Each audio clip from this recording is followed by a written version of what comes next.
So good evening, everybody. This is we're at David and Maggie's Cafe here in Laverne at David and Margaret Youth and Family Services, which has been around since 1910. So we're here to do our Facebook Live orientation about becoming a foster and resource parent here at David and Margaret. So we're just going to kind of go through a little bit of orientation about what it takes to become a resource and foster parent. And what I'd like people to do is, if you have any questions at all, please ask them, because I'm a very informal person and I'm more than happy to answer any questions that you might have.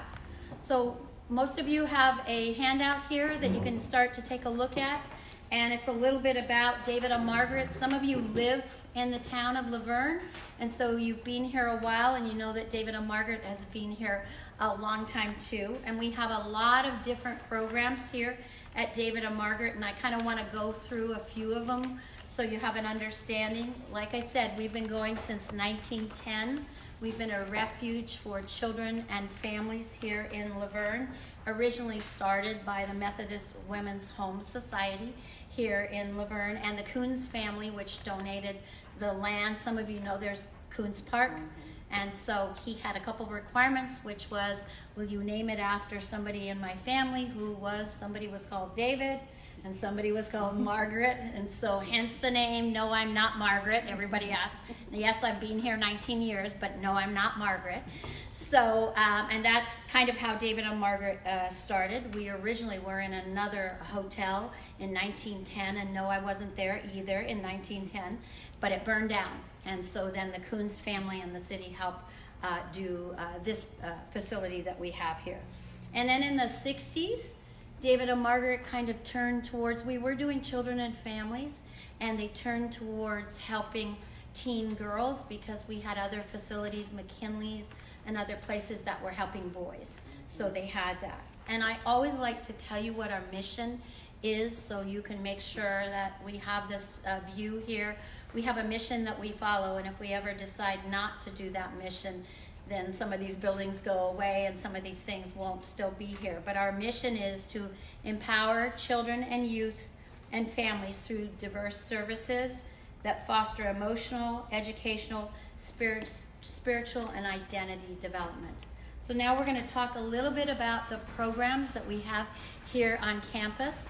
We have a residential shelter program that's here on campus. We have a non-public school. And a lot of people ask, when they're becoming foster parents or resource parents, do the kids have to attend this non-public school here? No, they don't. We want them to attend their normal public school setting. And then we have a mental health department up front. Some of you, if you drove in on the other side, that's where we have psychiatrists, we have therapists, we have case managers, a lot of people to help our children.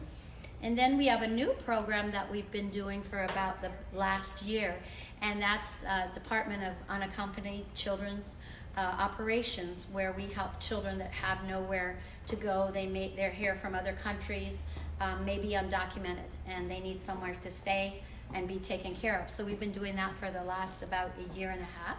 So that's a great program. Then what a lot of you are here about is our adoptions and foster care program too, but the Duco children also live in foster homes too. So we have regular foster care, we have treatment foster care within that, which is children with a higher level. And as I go through this presentation, if you have any questions, stop and ask me, because I'm a real informal person and I'd like to answer those questions that you might have, because you might not remember them later on. And then we have a learning enhancement center where children come that have behavioral learning difficulties, and they come from the community and are helped also.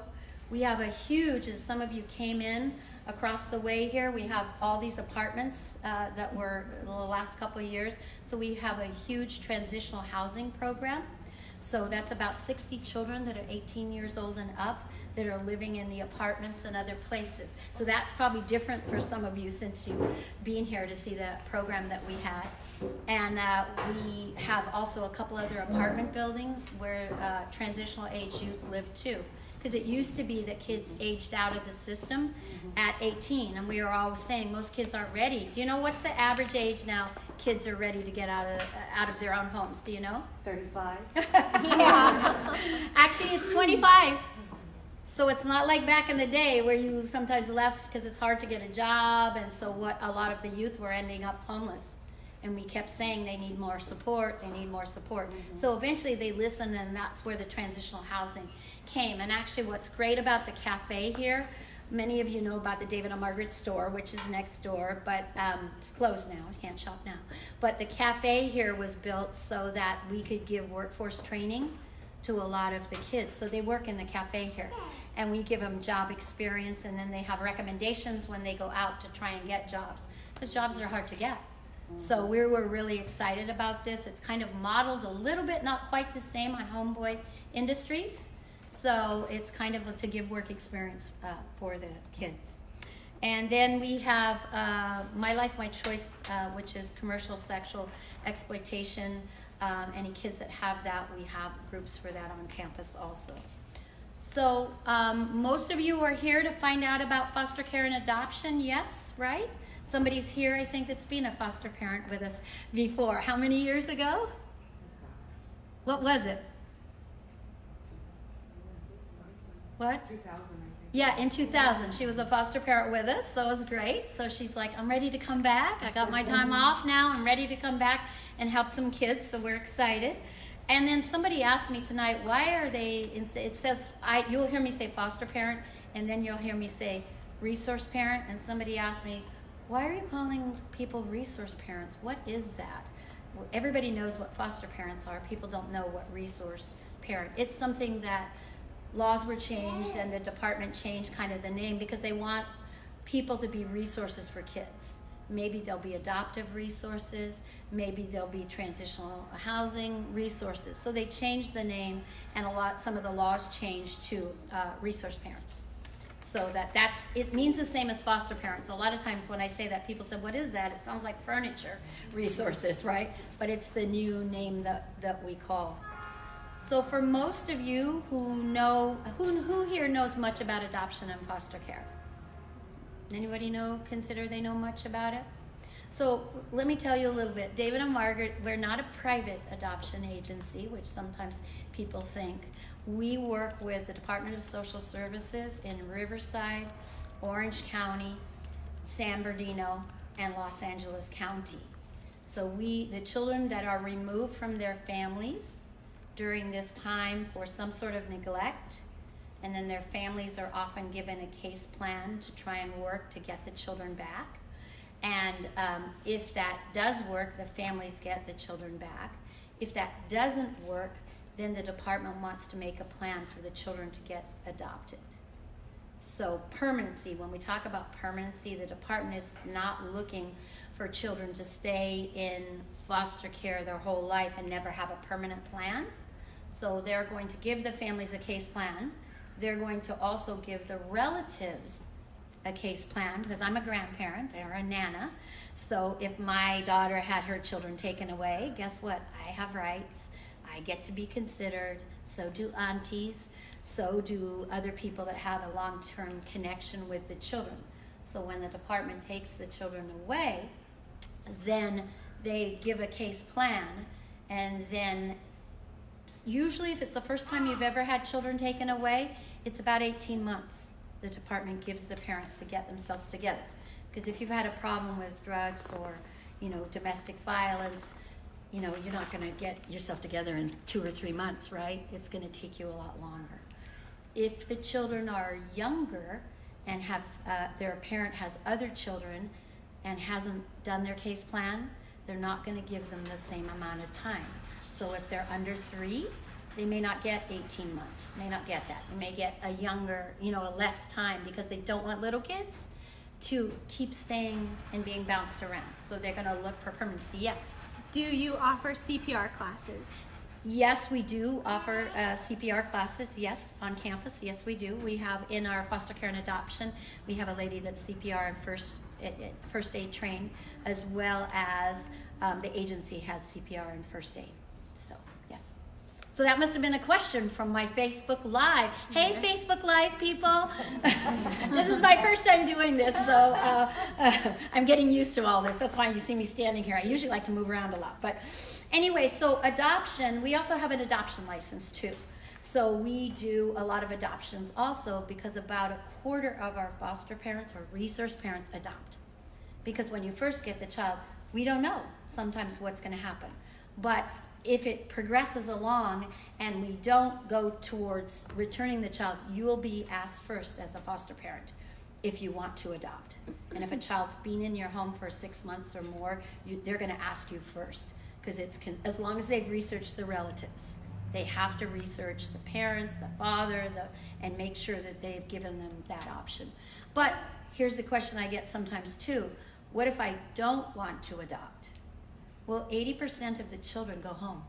So we need as many homes to keep kids safe until their parents get themselves together. Yes, another question. Yes, Kate has a question. How long does it take to get certified with David and Margaret?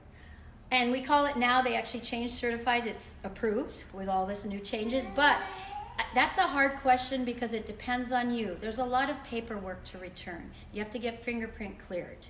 There's a lot of things. We have to train you. And people say, why do you have to train me? I got my kids. I've raised kids. You don't need to train me. But hopefully your kids weren't in the system. Part of our training is teaching you about how to work with the Department of Social Services, also to work with kids that have been traumatized, that kind of stuff. So it depends on if you are on top of your paperwork and get everything in and there's nothing on your fingerprints, then we assign a home study person. So what we found is, depending on the person, 3 to 6 months. But if you don't get paperwork back, we had one lady, great, took her 2 years to get paperwork back. She just wasn't a paperwork person, but she still had a good heart, and we'll help you with the paperwork, but some things you'll have to do yourself. So then when I talk about adoption, once the case moves into adoption, they actually have to terminate the parental rights. So it's a really, I can't even imagine what it'd be like to have my kids taken away from me, but it's a legal process. And actually then when you get ready to adopt, you get a new birth certificate, you get everything. It's as if you birthed them yourself. But what has to be done is discovery. The department has to make sure they did everything right. Even if they're Native American, which is fascinating, we have to contact the tribe because it's under the Indian Child Welfare Act. And it's fascinating because I've gotten to learn so much about Native American tribes, but you have to contact and make sure that you have done everything with the tribe that you need to. Oh, another question. Yes, Kate has a follow-up question. If she was with another group and left, how long does she need to wait before she can sign up with our agency? So what does she mean when she says she was with another group? Does she mean she was with another foster family agency? She was with a county?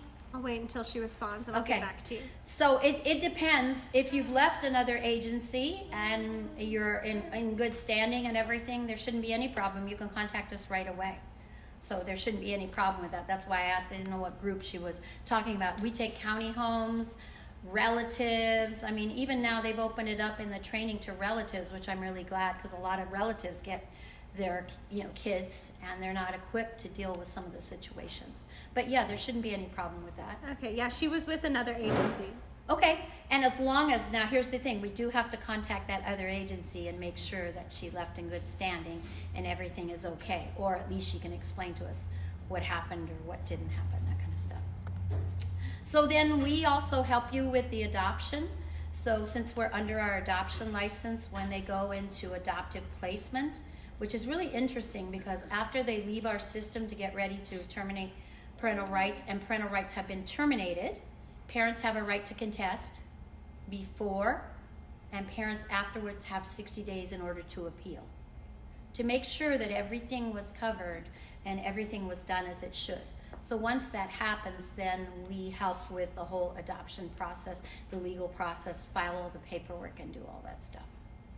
So that's a little bit about, anybody got any questions here about the foster care or adoption, how it goes? Okay. So people ask us what ages of children. We have children 0, straight from the hospital, and actually all the way up to 21. because you can stay in care now up through 21. So we get referrals from LA, Orange, Riverside, and San Bernardino County. And then what we try to do is match. We're just in the process right now. One of our homes in Tujunga, 2 of the kids went home to their dad. And we all went, yay, Dad did a good job, did what he was supposed to. And the kids went home to their dad. So foster mom said, okay, I'm ready. Send me another kid to help. She doesn't want to adopt. She likes to get them ready to either go home or move on to an adoptive home. She said, I like to shine them all up, get them all stable, and get them ready to. So we're in the process of placing a little 3-year-old with her now. And that was just a call we got from the department saying, hey, we've got this 3-year-old had to be removed from their family. There's some drug issues in the family, some domestic violence, and so this kid needs a place to sleep tonight. Do you have one? So it just happens we do. So then we'll call you. Once you get approved, we'll call you and we try to match. If you say, I don't want a baby because I don't want to be up all night, right? I need some sleep and I work. We match with what you tell us you think that you can work with. And then we'll call you. We call you 24/7. So once you get approved, we call you 24/7 and say, here's what we think. We ask questions. We screen. We have a social worker on call to you 24/7. So I don't want any time that you have a question that you can't reach somebody. So we'll respond to you because you're especially for new people. You know, parents might call and say something. Oh, I get the kid back. No, we don't release kids until there's a court order.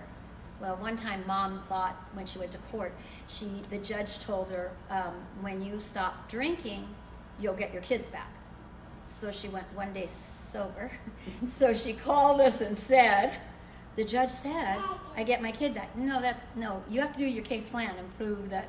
So those kinds of things you refer to us. So we've been doing this a long time. And we have a really good staff, stable staff that have been with us. I've been here 19 years. Most of my other staff have been here 10, 12 years. And so we're really blessed to have really good staff. We give you ongoing training.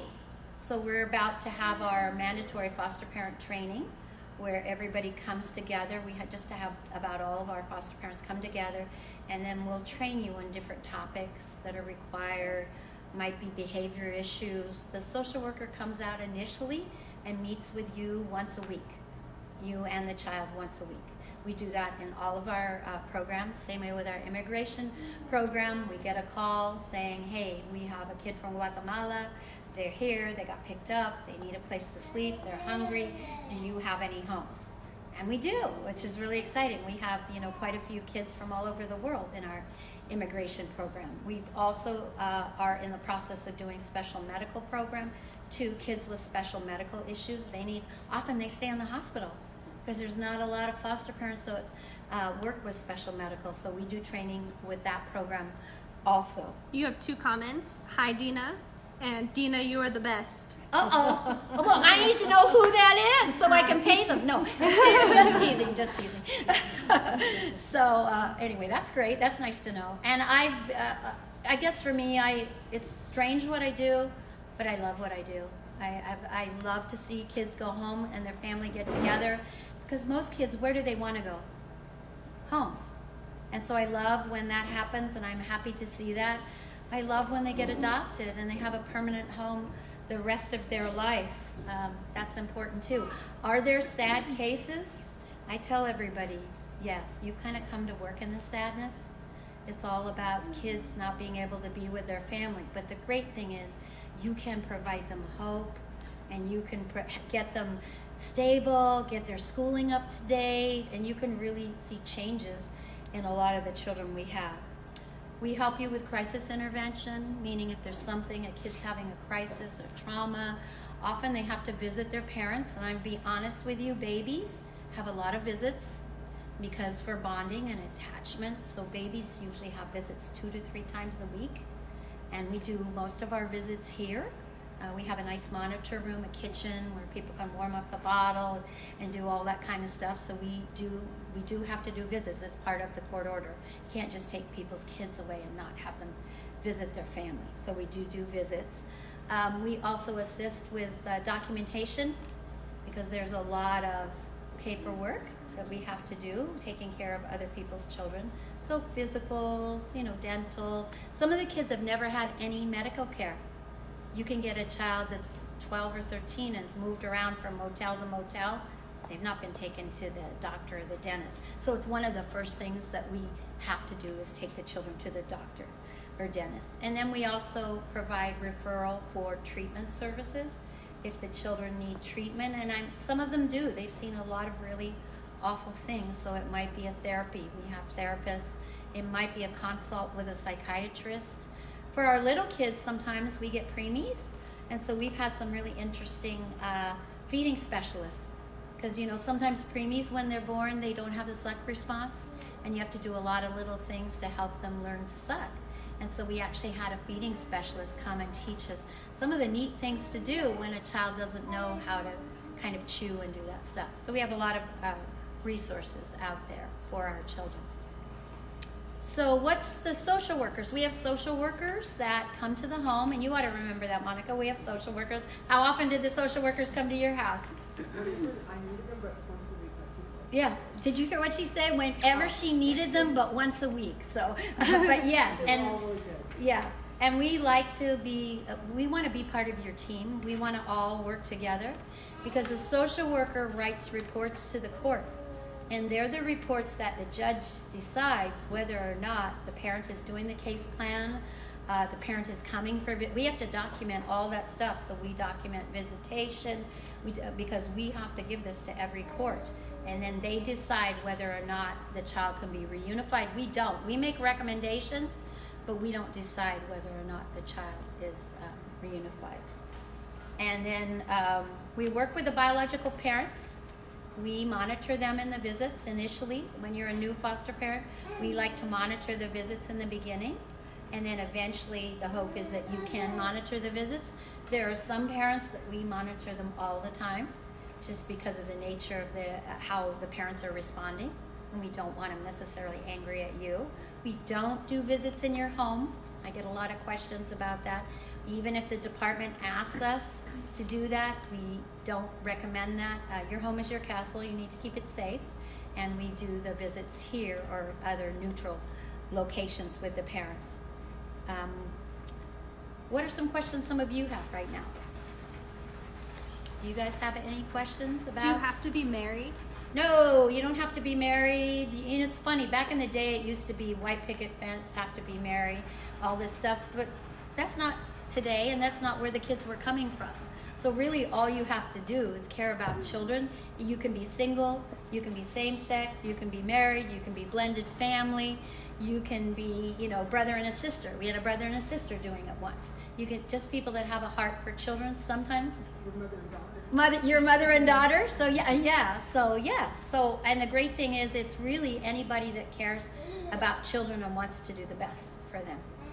Yes. Are there income or education requirements? The only income requirements is you have to be able to support yourself. You can't use the foster care money or to pay for everything in your household. So you have to be able to support yourself and do that. And then, but we don't have, some people are on a pension, and the rent on their house is not very much. So and other people have houses that are bigger than that. So it's just, we look at the income, and if you have enough to support yourself now, then we're okay with that, because you have to be able to have food and take care of the kids and all that kind of stuff. Yes. Do I need to own my own home? No, you don't have to. Who can afford in California? And who can afford around here? The average cost of a house is what, $500,000 or something, even around the city here. So no, you absolutely don't have to. You can rent a home, that kind of stuff. It can be a mobile home. It doesn't have to be a castle. It just has to be safe. So people have these ideas, I have to have a big house, I have to have this. No, you really just have to care about kids, because half the kids don't grow up in those situations. So it actually sometimes makes them feel a little different than their own neighborhood. So no, you absolutely don't have to. Can I adopt a child who I know? Can you adopt a child who you know? Who is taken into the foster system? It's possible, depending on the case plan. If the case plan is to reunify with their parents and that doesn't work, they might try to reunify with their aunt. They might try to reunify with somebody else. So it might be, if you're the option, the last option after the department has looked into the family. So I don't like to say yes, because I don't know the case. But it is an option. We've seen that. But I would tell you, probably the department's going to want to try and, if you're connected and you know the child, the department might want to try and place in your home as a non-relative caregiver and do it that way too. Or you can come through an FFA and do it that way too. But there's a lot of different ways the department places children in homes now. When someone mentions a child in foster care has special needs, what does that entail? Oh boy, that's like how high is up. Special needs are a lot of things. Special needs mean that kids that have seen trauma usually have some sort of response to it. And it's going to take a while for them to feel calm and stable. Like little kids, sometimes it takes them 3 to 6 months to settle down because they want their parents. They cry, you know, and so that might be a special need of attachment initially, but usually special needs means a higher behavioral issue, a medical issue. So that's usually what special needs are. And it depends, like, it could be educational needs also. It could be a child that's not gone to school. So the special needs they would have would need a special school that might help them. So I'd have to see each, and that's the fabulous and the weird and the strange and the great thing is, every case is different. Every single case, they aren't exactly the same. So when people say, how's it gonna look? Is it gonna look just like this? I can't tell you that, because some families that I thought never would get their kids back clawed their way to the top and got their kids back. And one dad I had lost all 5 kids, and all he had to do was drug test and be clean for 6 months. He never did. I thought he was gonna, I absolutely thought, he's got this. And he's like, I'm not drug testing. And I said, well, I don't understand. If you're not doing drugs, why wouldn't you drug test? If you tell me, I'm not doing anything they're telling me. Okay, well, really? But he lost all 5 kids. They got adopted.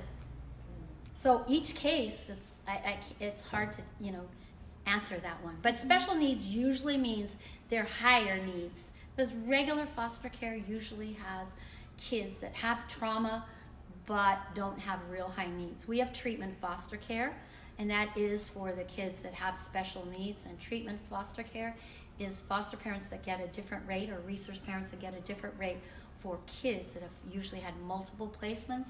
They're either not ready to fit in a family, or the trauma that they've had or the things that they've gone through have made them have much higher behavior needs.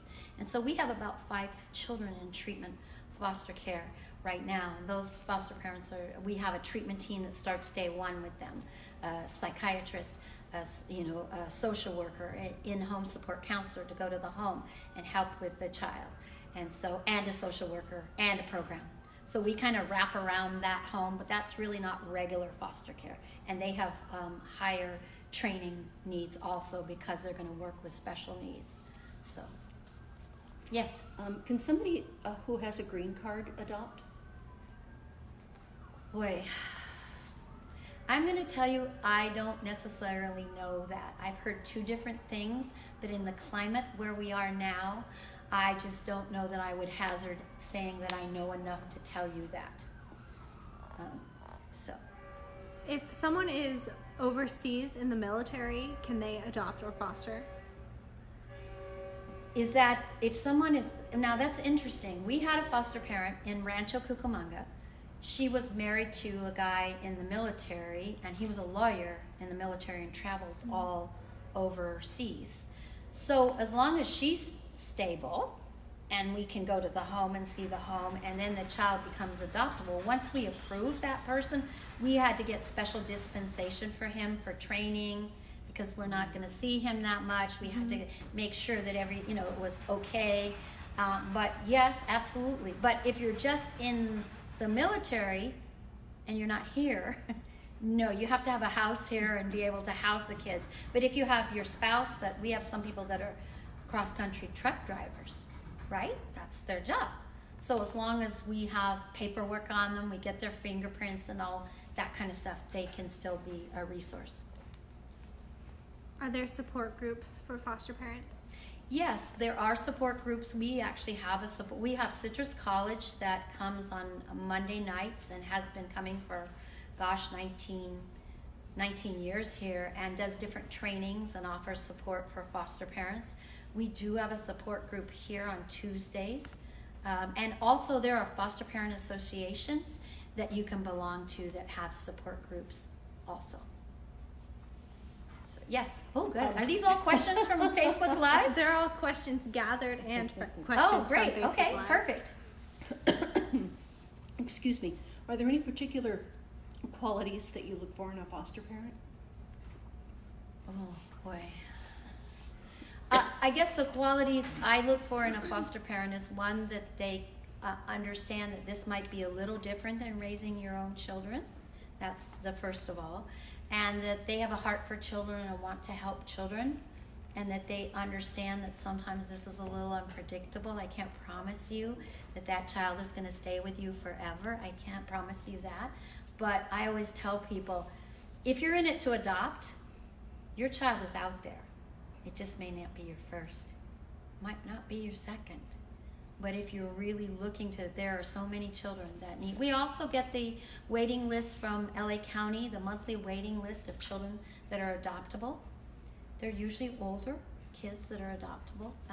And we tell families that once you come in on the foster, we will show you that list and work with you if there's a child on there. It's usually large sibling sets, that kind of stuff. But the qualities is really that you're teachable and that you're a team player. If you're a cowboy and like to ride the range and not tell us what's going on, that's hard because we have to pull you back because we know some of the court orders, we know how to work with the system, but mainly just that you love kids and that you're willing to be part of a team. And I love that you said, foster parent, I called her whenever I needed her, which is great because that's what we want. We want to be, this is hard enough sometimes to do this because we ask you to take a kid in, love them up, and then give them back. That's hard. That's hard. And we actually have a family that lives in the apartments next to us, and actually she just had a little boy go home to his dad that she's had for 2.5 years, and she's sad. So we actually provide therapy for grief and loss because it's not easy sometimes to wave goodbye to somebody that you cared for 2.5 years. So we offer therapy to deal with grief and loss, and we'll help with that and work you through that process. So. Yes? I understand that older kids can be hard to place sometimes because everybody wants the cute, cuddly babies. Are there any particular challenges to fostering or adopting an older child? So have any of you had teenagers? Right?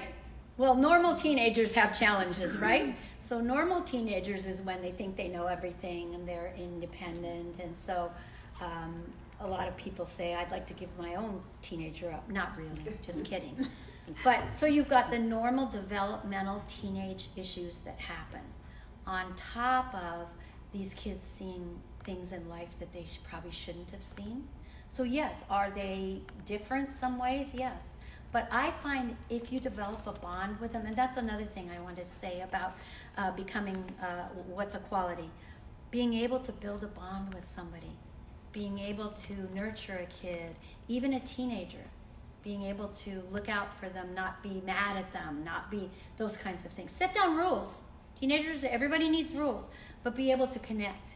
And I find if you connect with the kids, you'd be surprised how they will attach. Will they have behavior issues? I'm not going to kid you. Normal teenagers have behavior issues, so I'm not going to kid you and say, do they do things they shouldn't? Sometimes, yeah. But the idea of a teenager is, if they're perfect all the time, the idea of, and I raised 2 kids, so the idea is they make some mistakes, you then pick them up, dust them off, right? And then you send them out again. If they never make any mistakes, how do they function on their own when they get out on their own? So sometimes you want to take that, what they did, and making it a learning.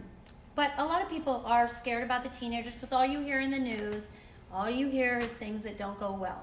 How many do you hear, except for maybe that documentary you watched, how many times do you hear, yay, foster parents are great, foster kids are great? You usually hear the flip side. That's not so. We have a lot of kids that do really well. We do. Do we have some that suffer depression? I'm not going to kid you. If you've been moved around, or your mom's incarcerated, or your mom's on drugs, yeah, we do have kids that are depressed. Do we try to get them help? Yeah, we do. I mean, how would you feel if your whole family was incarcerated for things? So we have to help them with that. Or sometimes we have awful things happen where somebody gets killed in a drive-by or something their parent does, so we have to deal with that. So I'm a person, I'm not going to sugarcoat it and make it seem all wonderful, because we're dealing with kids that are taken away by all social services because their parents couldn't take care of them for a variety of reasons. But yeah, I would love to have more homes for teenagers, because I will tell you, the bulk is babies straight from the hospital parents test positive for drugs, right? A lot of sibling sets, and then a lot of older kids is what we get to. Diana says, I wish David and Margaret could see how we have changed. Being a teen in the system is so hard on us, but with the right love and care, we become amazing adults and parents. I sadly was in the system until I turned 18. And she put 2 heart emojis. Oh, well, see, now she just said the whole thing I said about the qualities in a foster parent. And sometimes it's like your own kids. I call them century plants, meaning they don't bloom for a long time, right? And so some of the hard things that they have to go through, they're not equipped to go through. So are they angry? Sure. Wouldn't you be if your life didn't work out right? So our job is to try to stand next to them, support them, and help them as they go through the process. So let's talk a little bit about what we expect from you guys, because we talked a little bit about our program. What we expect from you is kind of, the first one is to keep the kids safe. That's number one. When they first come to your home, they need to get to know you and feel safe. And that's the most important thing to do, is to make them feel safe. And then make the kids part of your family. That's why we're placing them with you, because some of them haven't seen what a family's like. So, take them places. Some kids we've had have never been to the beach. So they've never seen, they've Amber alert. You're good. Okay. You can keep I'm going. still good? Sorry. I don't know who Amber is, but. So anyway, so make them part of your family. That's the most important thing. We want you to teach them. Sometimes they've never had a routine. Sometimes the TV has raised them. So they're not always used to regular meal times, or sometimes, they'll do things that you go, my kids didn't do that. Well, maybe they weren't told about that. I had one girl I work with, and I said, so what nursery rhymes do you like to sing with your kids? And she looked, because she had her own child, and we do pregnant teens also in placement too. So she said to me, what are those? I said, the things your parents sing to you, silly things. She said, I don't know that. She goes, I know rap songs. Can I sing rap songs? I said, well, maybe some rap songs you could sing, and I'll find some, because there are some positive ones out there and stuff, but I had to teach her nursery rhymes. And then she sat down and said, God, these are really nice. I wish somebody had sung those to me. So you're starting at a level sometimes with the kids. Transportation is a big issue. You have to take the kids to doctor's appointments. You have to take them to visitation. That's important. Therapy appointments. So we do have to make sure that we get the kids to attend that. We want them, if possible, to do sports, activities, participate in the school, go to dances. We want them to do all those kinds of things. A big thing our foster parents have to do, a really big thing, is you have to learn to be an advocate in the school system for them. Many of the kids come and they haven't had a good school history. Or if you've been moved around, so you'll have to be an advocate and go to school meetings and make sure that they get all the services. The schools actually get funds for at-risk children, but they don't call us up and say, hey, we have the funds. So we have to call them up and say, I understand there's tutoring for our kids. I understand there's an after-school program. So we'll want to make sure that you're an advocate for their education. You will get a stipend for the care of the children. And then there are certain things that you have to make sure you give them allowance, spend a certain amount of money on clothing. Those kinds of things are required by all the departments. And then the other thing is you have to understand that we're going to work together on this concurrent planning, which is 2 plans, 1 plan for the kid to go home and 1 plan if they're not going to go home. We're going to look at some sort of adoption resources for the children to try and find them adoptive homes. And do older kids want to be adopted? Yes, they do too. They say we want to have permanent families too, like everybody else. So people always think it's little kids, but it's also older kids. And some older kids don't want to be adopted at all. I have 2 boys that said, you know what, I love my mom. I know she has mental health issues, but I love her. I don't want to be adopted. I just want to stay in foster care and maybe be guardianshiped or just emancipate. And they have a right at a certain age to make a choice about that. Diana commented again from earlier. She said, David and Margaret had me as a teen, and now as an adult, I'm a mother of 4 amazing kids. Yay, that's great. That's nice to hear. That's absolutely great to hear. Also, there's something you have to have. Your home has to have certain standards, just like you have to have, carbon monoxide detector. You have to have, fire extinguisher. So there's certain standards, and we check your home announced and unannounced for compliance, because part of our licenses that we have to keep our homes in compliance. So we'll teach you about that in the beginning, we'll help you with that, and then after that, every 3 months we check your home. So we'll come in and check and say, is the fire extinguisher in green, because you know how they get out of that little green area, and we'll check the food. We have to check the food for no expired food. A lot of this are regulations under our license that we have to do. And it's about, we have one lady that that's her job. She's been here 19 years, and she's our quality assurance person, and she goes out and checks the home announced and unannounced to help keep you in compliance. Also, if ever somebody ever says anything, like let's say, I'm not saying anybody would, but let's say a kid says, they don't feed me here, right? We've already been checking your home. We have a file this big, so if it's on your home and that it meets standards. So it's also a double check as our team. Like once my son said, you don't feed me. And I was like, what are you talking about? You don't feed me? He goes, well, I just had something at school that says you have to feed me and you have to give me what I want. I want pizza every night.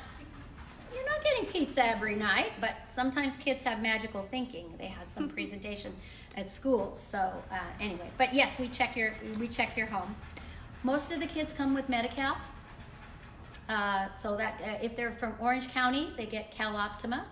If they're from San Bernardino or Riverside, they have that something HP or whatever it is they get out there. And if they're in the DUCO, the immigration program, we actually have we access the federal government to pay for their medical care. We have to do TARS, treatment authorization requests, in order to get their medical care done. But you won't have to take care or pay for their medical care at all. So, and then like I said, you get the reimbursement. We pretty much don't tell you what to do with the reimbursement that you get for the children, other than the clothing, the allowance.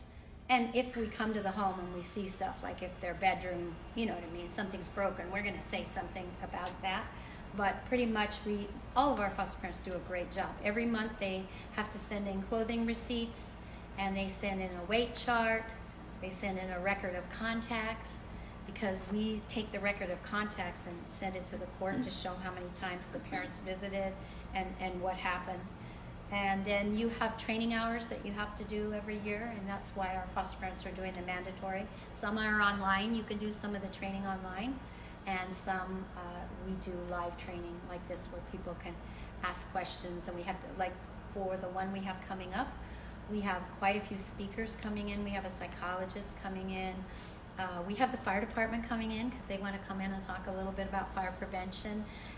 We have somebody coming to talk about discipline, and then we actually have somebody coming in to talk about sexual responsibility.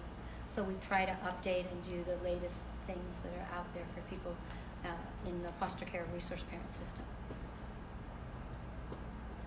Tiffany says, I love being a foster parent. Challenging moments will be faced, even with your biological children.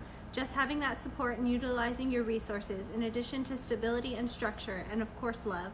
I have 4 foster kids and just started the adoption process for 3 of them. 1 is a teenager. Smile.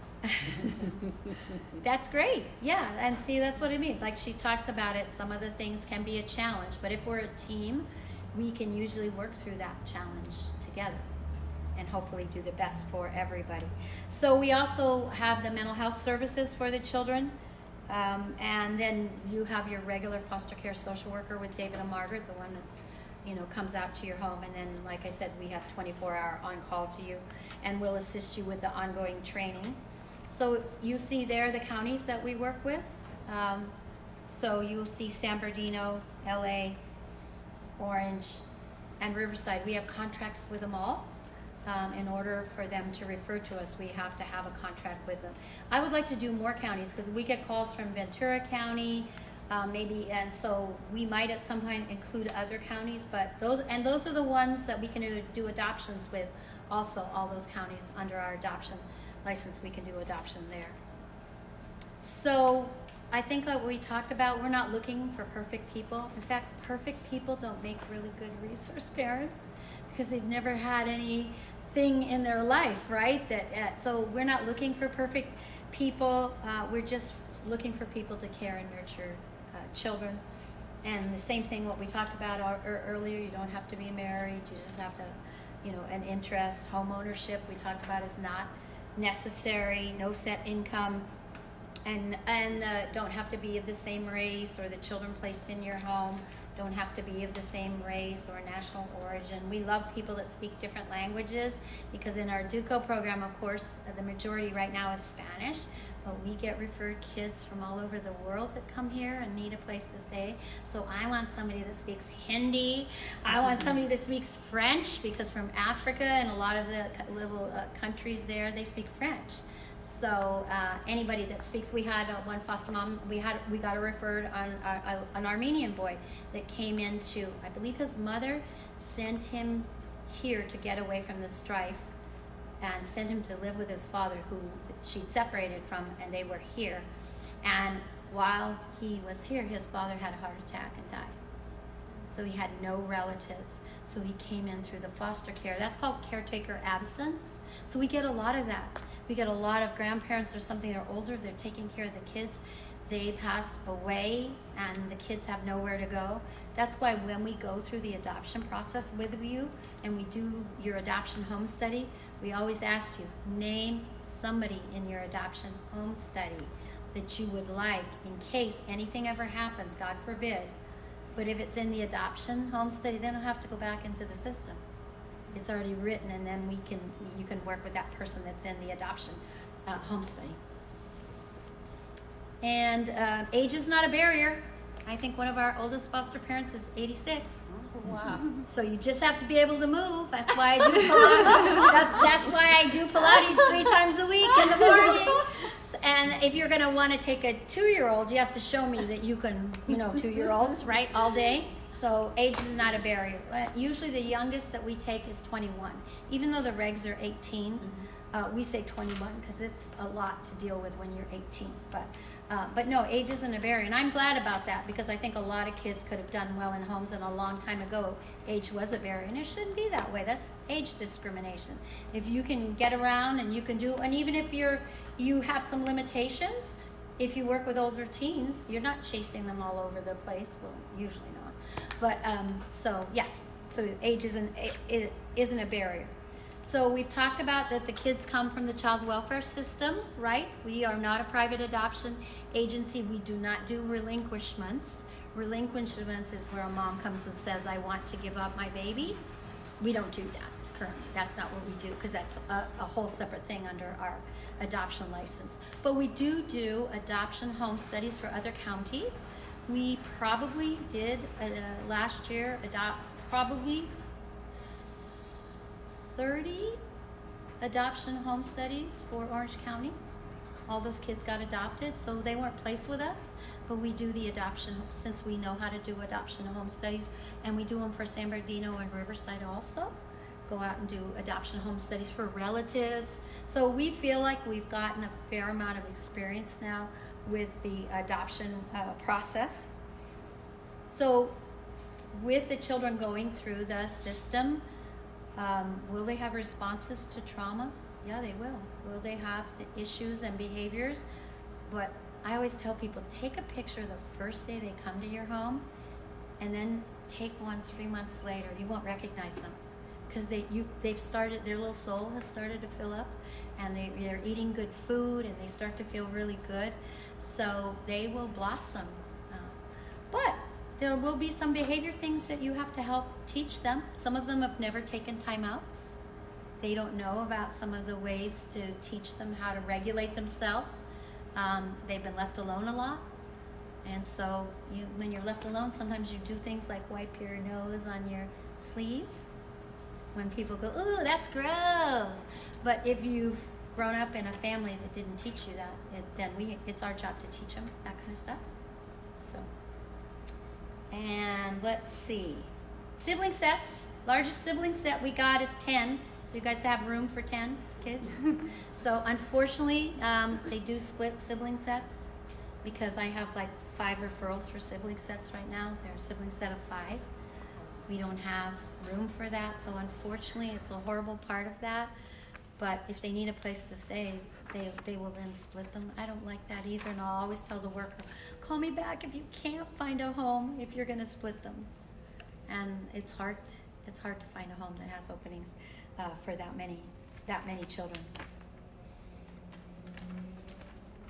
We're not allowed to discriminate. We always put the discrimination law. We help all children. We do not discriminate against applicants based on race, culture, religion, sex, national origin, political affiliation, handicap, age, marital status, or sexual orientation. And I always tell people, I don't get into this conversation about people with religion or politics. I just help kids that need a place to stay tonight. That's what I do. I don't care what they're covered in with, what religion, what race, what country. It's just a child that had things happen to them that they couldn't control, and they need somewhere to be. And so anyway, that's important. And then we talked about the approval process. You guys are in the orientation meeting tonight. I brought some applications if you want to fill out an application, and then it kind of goes through the required documentation for you. We'll need a copy of your DMV, because we have to make sure that you're a safe driver, right? It was interesting. Somebody said to me the other day, does a resource parent have to drive? What if they don't drive? And they said, what if they Uber everywhere? I said, wow, that's interesting. I didn't have that quite. Uber wasn't. You have to have some way to get the kids to doctor's appointments consistently. Whether it's another person in your house drives, but somebody has to drive or be able to get the kids. But that's the first question I ever had, where somebody said, what if I just Uber everywhere? Mm-hmm. I was like, well, you better check their license and their picture on the Uber now to make sure. And then we do a home study assessment for you. And once you get that done, you will have an adoption home study done by us. And all of our social workers are master's level people, and then it falls under our adoption license to do the adoption home study. Then anytime, if and when that child comes up for adoption, then we just update your home study, and then the court accepts that. But like I said, everybody comes for different reasons. So if you're not in it to adopt either, we have kids that just need to grow up, and we have kids that need to emancipate and then come out and they live in transitional housing. We have a couple that, after they left the foster home, or they applied to transitional housing, and then they work in the cafe. How great is that? It's like a whole family system to help them. And I would say 3 to 6 months to approve, if you're really good with the paperwork. So part of this is being a resource family right for you? Is it something you think you want to do? A lot of people say, I work. How am I going to do the visitation? How am I going to take them to the doctor? What am I going to do? Well, you'll have to figure out a way, like you do with your own kids, to make that work. Could we put some visits on the weekend? Yes, sometimes we can do visitation on the weekend or evenings. Yes, sometimes. But if the parents, sometimes we have to look at the parents' schedule too, because if they have a job, or once they get their case plan, they might be in a 52-week parenting class. They might be doing drug testing. They might be in therapy. So we have to figure out and negotiate visitation for that. Kimberly says, wonderful information. My first time on Facebook Live. My first time on Facebook Live. So anyway, that's important though, is that you understand that yes, there will be challenges, but if we're a strong team, we can face those together. Will there be some sad things about the kids? Yeah, there will, but can we help them? And they'll never forget, even if at that time, I have kids call me back 10 years. Mrs. Robertson, do you remember me? And it was a teenager. She gave me her name. I was like, oh my goodness, I do remember you. I remember you really well. She goes, I know I kind of gave you a hard time, but I'm teaching my children now what you taught me, because I don't want to repeat the cycle. I don't want to repeat what was done. So sometimes you're the first chance of not repeating the cycle, of teaching them what a normal family is like, who doesn't hit, who doesn't scream, and so they never forget it. They might not thank you right then, like your own kids don't thank you until about 25, right? But they do, they know, their heart knows, even if it's a difficult time. So I think that's pretty much, I would take some more questions about that. You can see this cute little picture on the back. It's so funny. We love this picture because this is David and Margaret back in the day. And that must have been when everybody put bowls over, because when I was younger, my mom put a bowl on my head and cut. So that picture must have been everybody with a bowl cut. Just so you know, we're not allowed to do that this day and age. We can't make everybody's hair the same. We have to ask them kind of, how would you like your hair done? But we put that on there because we think it's really kind of funny in a way that David and Margaret has been around that long and has been serving families. And we're always looking to do different programs. We are also doing a drop-in center now for homeless youth. So we're actually remodeling the basement. We got a grant to provide services because there's a lot of youth that are homeless. Anybody been in downtown LA lately and seen the amount of homeless people? We get calls for, sometimes there are homeless people with kids living in a tent. And when it starts to get cold, you're not going to be allowed to do that with kids. So but it's amazing how many people are homeless. And we get calls for our transitional housing all the time. Hi, I left, I got mad at my foster parents. I left and now I'm hungry and I shouldn't have done it. Can I get back in the system? And they actually can now. Before it was like the system's 18, you're done. Now you can actually make application, come back in, and they get all the services, which is way great because it's going to cost twice as much if they're homeless on the street. That's why I say either pay me now or pay me later, right? So it's great. So we're going to be remodeling and doing a drop-in center with a food bank and all that kind of stuff. Oh, and one other thing too is once you become a resource parent, the store next to us here, you get 50% off in our store when you're buying things for the care of the children that you work with and the food. We're not like a regular grocery store. It's kind of like Costco. When it's there, you better get it because it's never going to be there again, right? When you come back. But yes, and the kids that come in get 50% off because sometimes they're buying presents for their parents. And it's a nice thing that David and Margaret does for their resource foster parents. So how about any other questions that I have from people anywhere?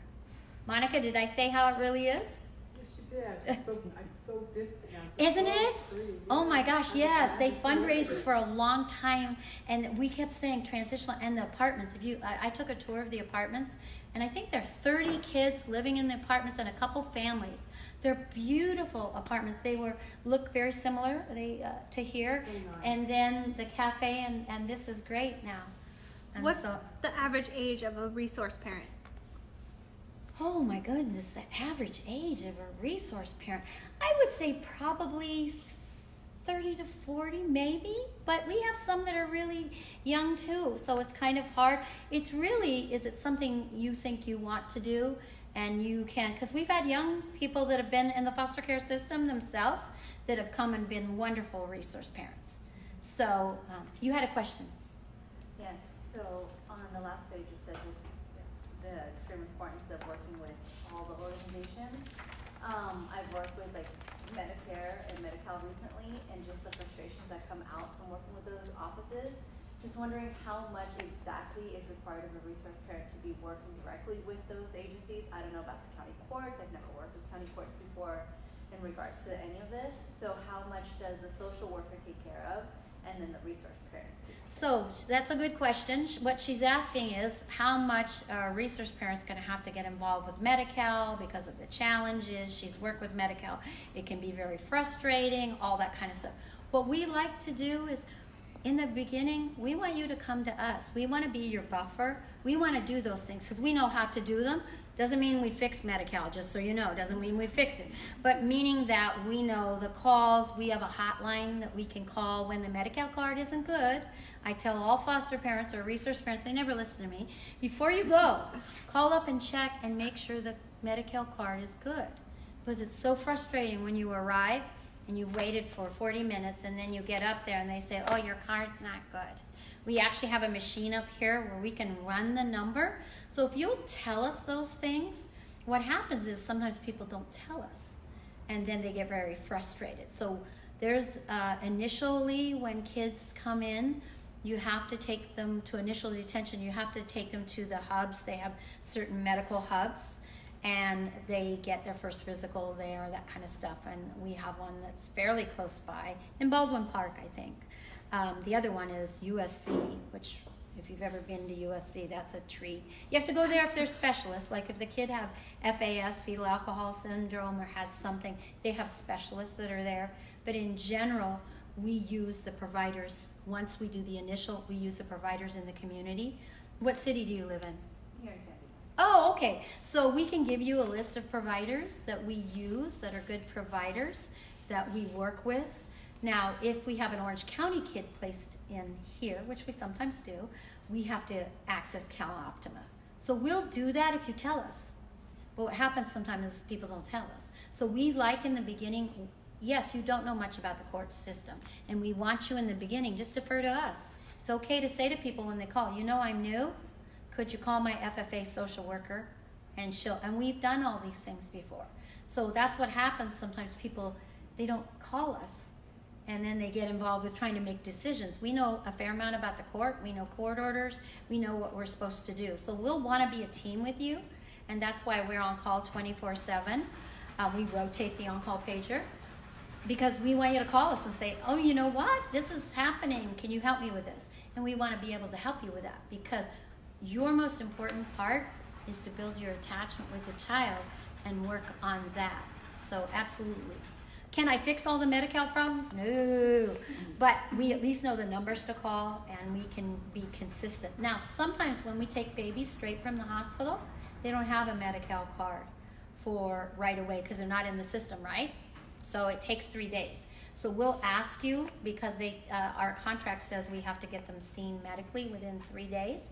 Well, if they have no Medi-Cal card, we'll ask you sometimes to take them to an urgent care or something. I just want some doctor to look at that child and say that the child looks okay. So we'll work with you on how to do that and where to do that.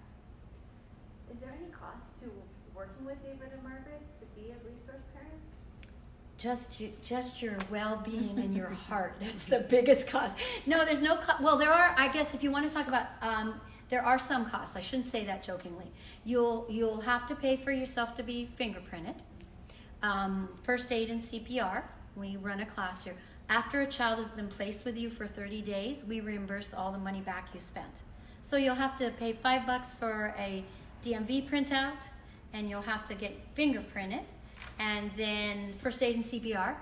And once you do that, save your receipts, you give them to us. We have a file on you. We have more paperwork on everybody than we need, and then we'll reimburse you back. Probably the only cost I would tell you is not a monetary cost, but just the cost of your heart sometimes seeing these things and, and having to deal with that. But as far as finances, now everybody will tell you the stipend's never enough because, teenage boys, one of their shoes can be, the shoes they want to wear is expensive. But no, pretty much everybody would tell you, I think it's about close to $1,000 or $900 for the care of a child. So most of that covers what's going on. If there are unusual situations, like sometimes there's unusual, let's say a kid plays football, right? I had a kid play football. You know how expensive? all the equipment is in football and all that stuff. So sometimes our kids want to do those things. So we'll access our development department or community engagement department. We'll write grants for things. Orangewood Foundation in Orange County will help offset some expenses. So once you tell us, sometimes the schools will give scholarships, right? But I know some of the kids don't want to wear somebody else's uniform. I get it. I understand. Like in drill team, they didn't want to wear somebody else's uniform. They wanted their own, like a lot of kids would. But if you tell us, then we'll try to look for resources and help that. And we had a really neat family just call up and donate money to us just to help some of our resource parents with expenses. So we have a small little fund, not big, but a small little fund that sometimes we can do that. That's a great question. So.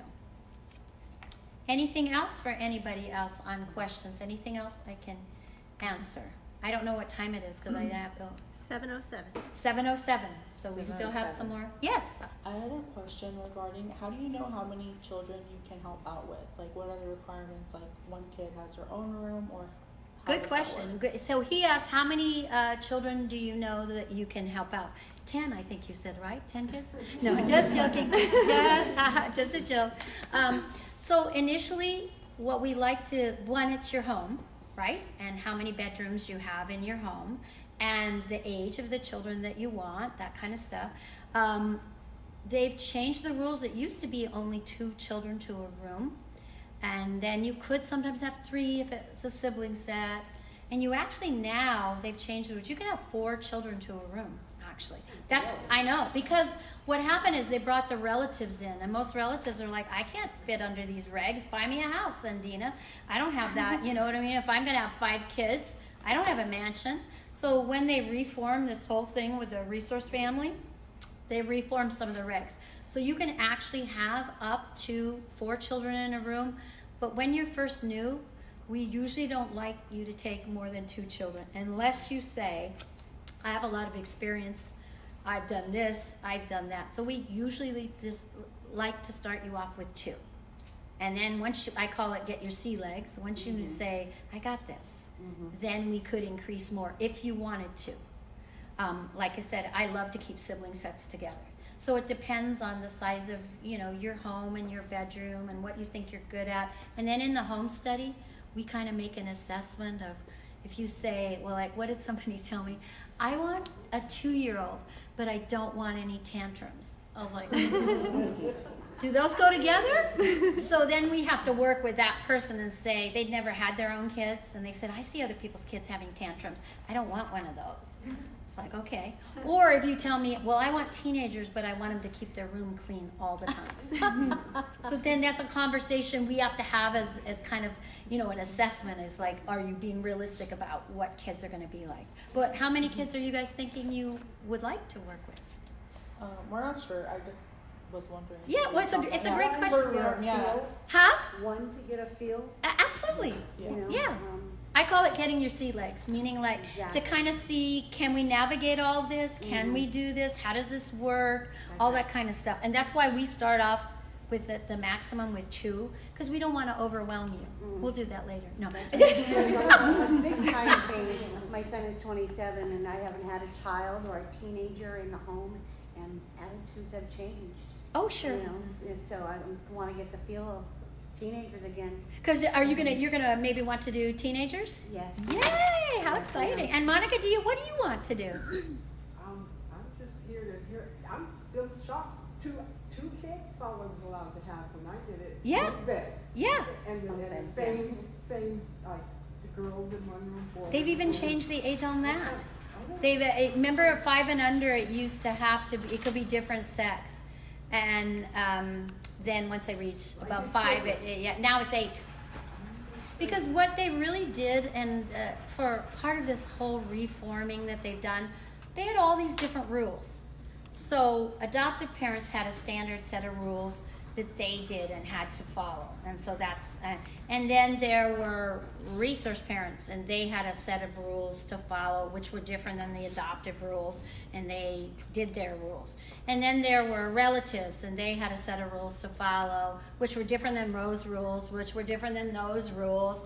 And then they had non-related extended family members that had a set of rules to follow, which were different than those rules and different than those rules. And what happened, there were all these silos, meaning why should I have to give you 2 physicals?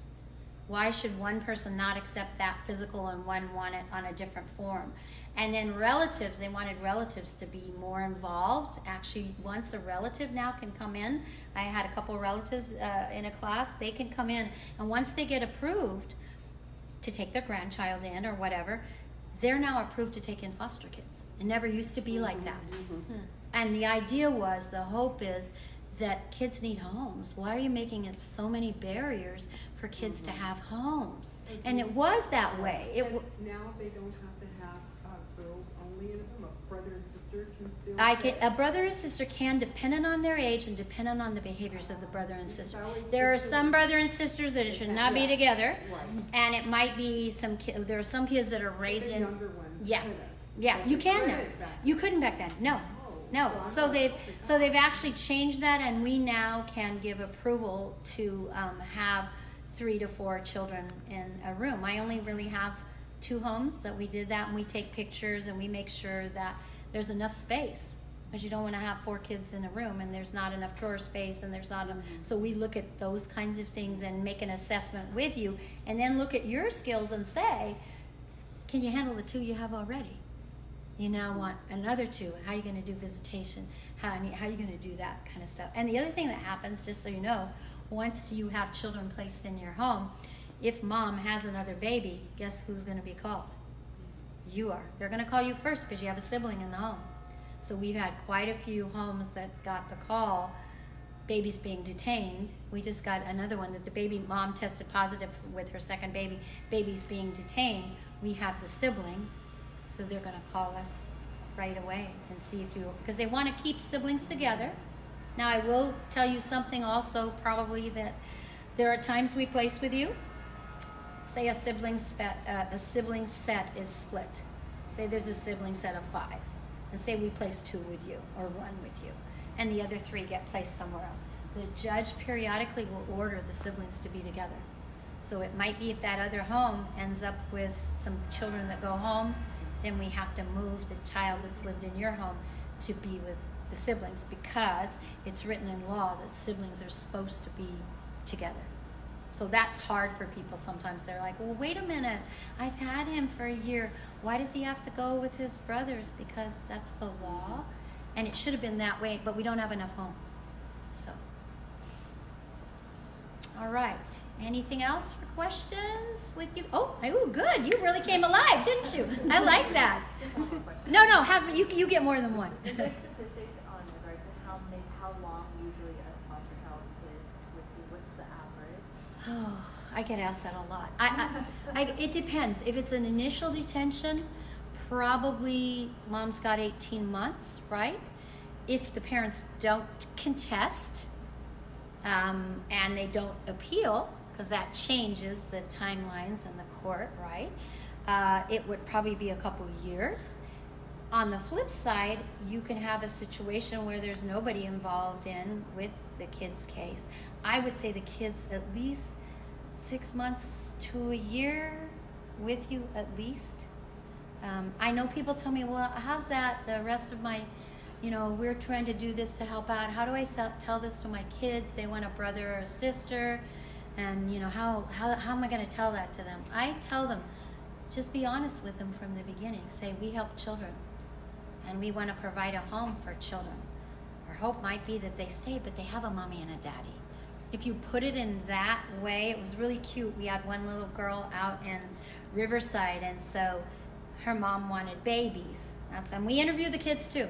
We interview your kids to see what they want and what's, everybody that's involved in the family we interview. Because if somebody says, I don't want them here, it's not going to be really good to put a little kid in with the roommate going, I never wanted you. So, and that doesn't mean the kids don't say that, but most kids want what you want. But this little girl was so funny because this lady took babies, that was her thing. And so the little girl wanted them. So I drove up one day and she met me, and she was like 5. She met me at the front door. She had a hand on her hip, and she looks at me, she goes, "You can take those babies now." Meaning that they became like real siblings, right? She didn't realize how much care, you know what I mean? It wasn't the same relationship with her mom. But later on, it was so cute. I heard her telling somebody else, "We help babies, and we help babies go home to their mommies if they can."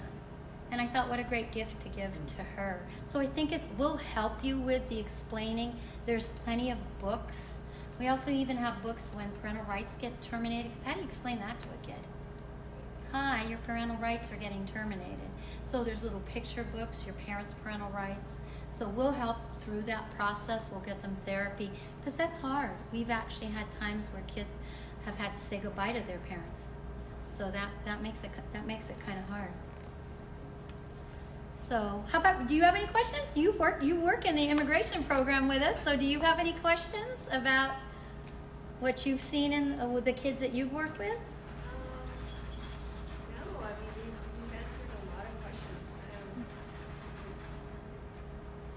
There's a lot, and it's really good. Yeah, it's overwhelming at Yeah. first, is it? I think she's new to our department.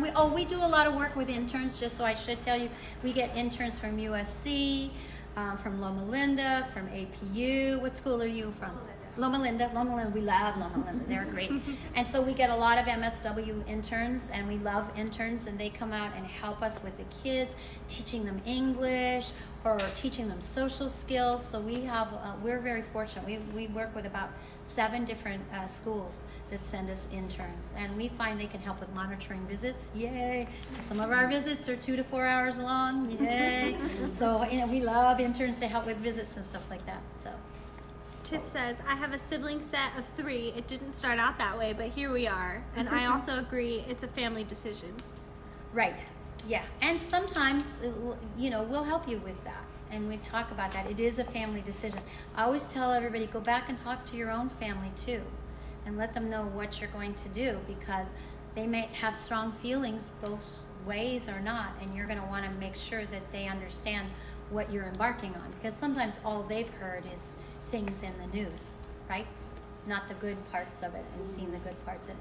And I love that you say, hey, I want teens, but I want to start with 1. And we'll talk to you about what are the behaviors you think you can work with, what are the behaviors you think you can't work with, and then we'll try to match. But I'm going to be really honest with you. I'm going to tell you a story. I'm full of stories. But I'm going to tell you a story because I remember a foster mom telling me, we took a little girl in. She was 8 years old, and she got removed from school. Her mom actually was a heroin addict. And the way that she came into care was her mother got 2 needles stuck in her neck and went to the doctor to get them pulled out.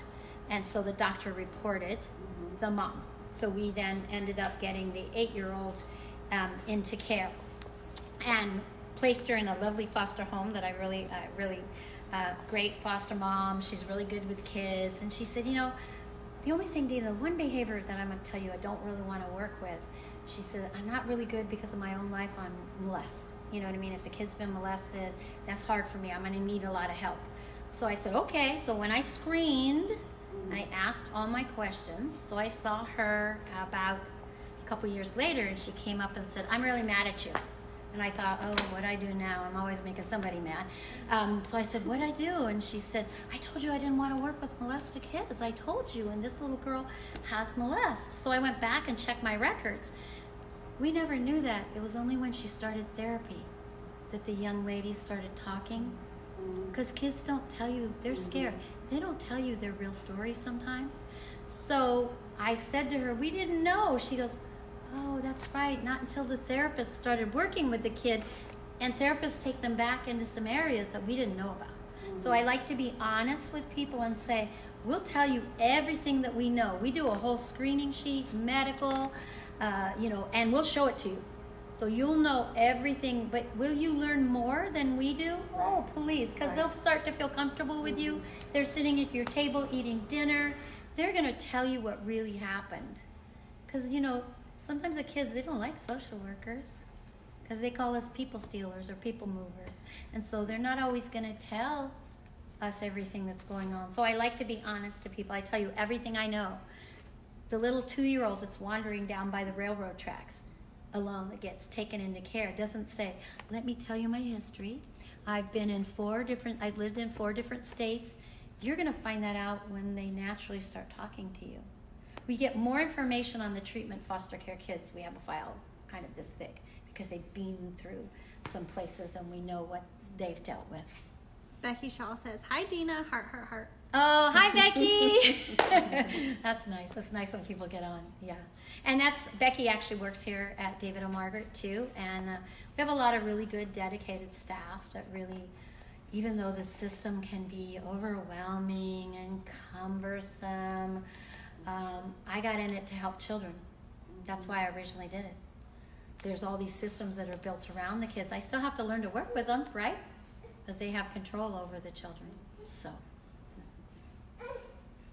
she's been really good. She was asleep for a while, right? So sweet, really good though. Really good.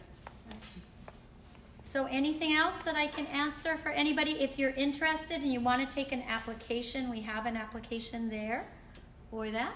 And then you can call us. Anna Dominguez is our recruiter trainer, and she'll help you, walk you through the process with your, she'll let you know when trainings are, because we have an all-day 8-hour training that we want you to come to and get trained on just we touched on a little things here, but we go more in depth on the trainings on trauma and some of the effects and what you might see, that kind of stuff. Is Lori and Karen still here? Actually, Karen is not. Karen was here when I came. She'd been here 10, but Karen is not. But Lori still, actually, Lori is the clinician that works with our families for grief and loss.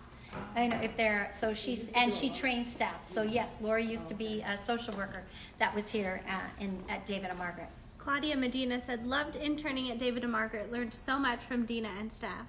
Oh, that's great. Claudia was an intern. Gosh, I was trying to think of maybe 6 years ago, something like, maybe even longer. But she actually worked for a private adoption agency and then wanted to learn about foster care. And so came and worked. She was an intern that came and worked in our department. So, anything? Am I good? Yeah, do you want to sign off? I guess, unless this is your last chance to ask me, but really not, because we all answer questions. And if what's happened, like today, you say, oh, I forgot that. Oh, I should have asked this. Just call us back and we'll answer it. Because our idea is to tell you what it's like as much as you can. It's not the same as having a kid live in your home, but we want to tell you the experience and then work with you during this process. So thank you for everybody. This is my first Facebook Live, so thank you very much for coming on. All right. Yay! Yay!